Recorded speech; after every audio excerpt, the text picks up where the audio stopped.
Hello there and welcome back to the channel. So much like I broke my glasses today, the devs have kind of broken the game. Well, have they? We can discuss that, but certainly some big changes have happened because of what I'm calling Sarafagate. And in this video, let's take a look at a demonstration I put together of the new 30% haste effect. We can do some comparisons. But first, let's get caught up because I haven't talked about this. You can check out Ziggy's videos on this topic. He's definitely spoken out on this. And Big Lissy, very vocal on Reddit regarding this. So let's get caught up here. Let's start with that. So first of all, with the introduction of Abyssal Saryu, a new karma effect that neutralized her agi penalty was introduced. Pretty cool. So then, to follow that, the old Abyssal units that had a haste penalty were given a 30% haste karma to offset that a little bit. And then all of the new wave of Abyssals were given the agility buff in their karma to neutralize that penalty. Pretty interesting that they completely neutralized it. But pretty cool. But a slight error was made, and Sarafa, who is part of the new batch, was given the old batch's fix. So someone who didn't have a cooldown penalty was given the option of having 30%. And when players spoke out to the devs about this, they didn't quite get it at first. So let's look at this series of notices here, and I'll just disappear for this so I'm not in the way. So first they said this was intended, and this was kind of given out in haste without them really looking at it and seeing exactly what we were talking about. And then in that same notice, they followed saying, costumes that already have that 8%, will now get the 30. I think at this point they announced that everyone's getting the 30. But they worded this kind of strangely, saying that basically for costumes that already include an effect equivalent, blah, blah, blah, in their karma effects, the effects value will be adjusted. So I took this as, instead of having that 30 in the third slot, if they already have this 8 in slot 2, that it would have been 22. But today we saw that that's not the case. So those units have 8 and they have 30. Okay, and I didn't demonstrate that because I don't have that second unlocked on anyone. Okay, then furthermore, they apologized and for one, offered a refund on anyone who pulled for Abyssal Saryu, which doesn't completely make sense, but they did shut the banner down so no one could pull for Sarafa in the meantime. And now a compensation for everyone because it affects Arena. Now everyone gets top 1 rewards. That's nice. The devs, they do listen and try to make things right. I'm not sure it was the best choice to give everyone 30% haste. That kind of, like I said, does it break the game? I'm not totally sure. We'll see exactly how it affects our units in my demonstration in a moment. Okay, then this is regarding the compensation for those who pulled. So congrats whoever pulled for Saryu. Okay, so then this is the note about just completely changing the old Abyssal units to reflect that 30. Okay, but, so let's take a look at that. Here's my old Abyss Demos, and sure enough, now it's 20, baked in, no karma needed, but guess what? He has the option for 30 still in the third slot. So I guess that brings him to plus 10. Any of the old Abyssals can be plus 10. And sorry, I don't have a demonstration of that. I'm not wasting any karma stones on old Abyssals. I only have Demos and Lev. They have, you know, their selling point at the time was like really high attack value, but now that attack value is run of the mill, and they have no other damage modifiers. Okay, then finally we're back to the same note that they said again in the old notice, saying the effect value will be adjusted so that it can be added to effect that can obtain in Karma 30%. However, like I said, those units still have the 8% option in 2, and they have the 30. Fair enough. With me? All right, that's what happened, and this is where we're at. Now, did it break the game? I don't know. I guess, you know, doesn't everyone have a few Karma-ready costumes and enough stones to do this? It's still, you know, yeah, it kind of changed things quite a bit. But, well, let's take a look at my demonstration and, you know, talk about this kind of one by one. Fighting now? All right, so first run here. I made this team previously, and I built everyone on what I would call like a typical hybrid sub build, like a CDR team. But instead of having 2 haste subs, you have 1 non-haste sub for greed, usually either power greed or agi greed. So in this case, I had built my Theo for power greed. She has the Abyss, Lavanya, Fist in the subs, and then Gale over here has an agi sub and then a cooldown sub. And everyone has max cooldown memoirs. So I kept it built like that, but rolled my 30% haste on Theo and Theo only, so we could see how she compares. So keep in mind, just to reiterate, everyone has max CDR mems, has a short cooldown main hand, like a subjugation weapon, etc., and 1 haste sub-weapon and a non-haste sub-weapon. So let's see how much faster Theo is than Gale. They should be equal, except now Theo has the 30%. That is incredibly fast. But I want to go back and see how many auto attacks were able to go off before her skills did. Okay, Gale goes. Yuri goes. And Yuri's character skill goes off. And even though I manually triggered that, the character skill still happened. Now, this is kind of strange because clearly, look how differently her cooldown is behaving compared to Gale's. It's very far ahead of it. But this was already the case on a max CDR build or a close to max like I have built here, where it would usually be the case where you'd have 2 AAs and a character skill, or 3 AAs, and then the skills are ready. So yes, it's faster, but it's going to behave the same. Okay, and I blocked the rest of my skills there. Okay, next demonstration. On this one, I did give Theo max haste subs.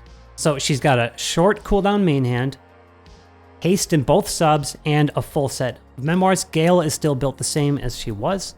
And let's see how much faster it is this time. Prepared to beg for your Okay, 1 AA, 2 AAs, but they were short. Okay, then Yuri character skill. So again, 2 AAs. However, if it were some longer animations, she could have been ready maybe after 2 in the right situation. Now she's ready to just shred everyone to bits. Fair enough. Here's another of the same thing. And I turned off the auto so that Yuri wouldn't cast her character skill. So, yep. Still 3 AAs. Of course, Yuri's was short, only 1 hit. Okay. So, in any case, let's look at that one again. Just now look at the cooldowns. And yeah, I'm like a whole side of the diamond ahead of Gale there. So this could be very interesting on, having it on. I am going to roll this on Gale, but I wanted to keep her, untainted just for comparison. So that is pretty far ahead. And, you know, auto attack circumstances can be different every time. But this could potentially allow you to cool down very fast.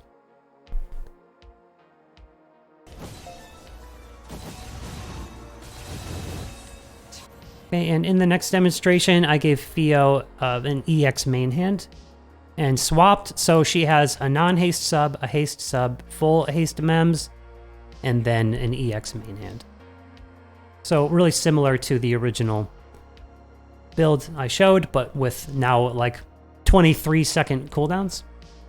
Gale is still built the exact same. Short cooldown main hand, 1 haste sub, full haste mems. And look at the cooldowns. I mean, they're neck and neck. And boom, look at that. So what we used to use commonly, you know, 1 haste sub, full haste mems, is less than a half second ahead of Theo, who has an EX main now.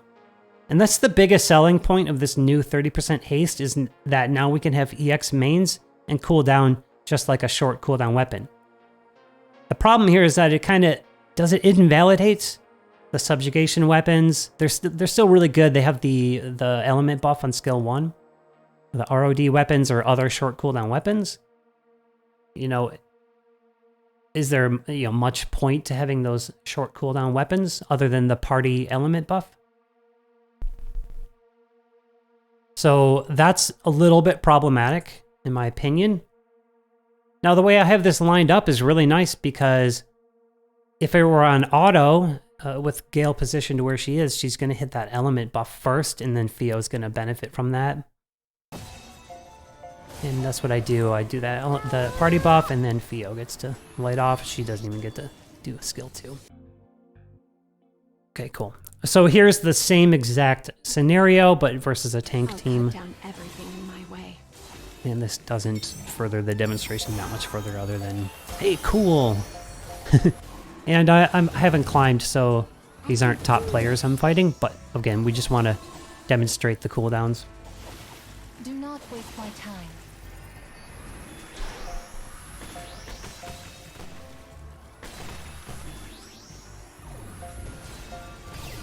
And, you know, so in this scenario, it's going to be very powerful. Look at that damage, and then Theo's character skill's ready too.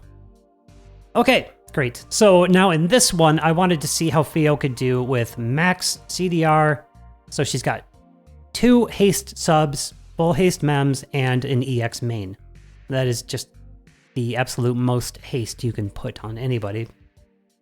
Except for, you know, rolling that second slot. I would still way rather have the damage modifier in Karma slot 2. And let's see how fast this cools down. Gale is still built the same. We're fighting now? Okay, now Theo is ahead of Gale. Look at that. Boom. So what used to be pretty much our fastest, an EX main is now faster if built like that.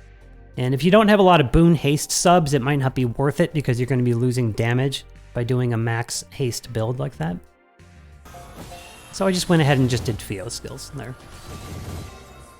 Okay. Then one more. I wanted to see that compared to Gale having a full haste build. So Gale has short cooldown main. She still has the ROD sword, but now 2 haste subs, full haste mems, and Theo is the same full haste all around. Let's see how that compares. We're fighting now? Beautiful. Right where I want it to be. Gale is just a little bit ahead. That way on auto, she would use the element buff. But like I said, I'm going to go ahead and roll that. It's a bummer to lose that mastery because Gale as a sniper really benefits from that. But I think that cooldown will be a little more valuable, especially to sync them up and then be able to get greedier in Gale's subs. Now I can get more greedy with the Agi in her subs and then be cooling down just as fast. All right, so what does this mean? Well, like I said, everyone can get this effect. Like, not everyone, but most people have karma-ready units, and they're coming in hot. Obviously, there's so many new units coming in. So I don't think it puts people on an unequal footing, especially with the solution the devs you know, brought forward with giving it to everyone. One thing that I thought of that probably, you know, the reason people haven't talked about this yet, because nobody liked Fest Lavanya in the first place. But because now we're cooling down so fast, his gimmick is pretty dead in the water, and he has only been out for, what, 2 months now? So I don't think anybody thought of that. I don't think devs thought of that one. I don't know what else to say about that, but now we already have Sarafa coming up with, you know, like a new Dauntless Provoke gimmick. That close to Lavanya, and it kind of like Sarafa kind of solves that issue of everyone having cooldowns so fast.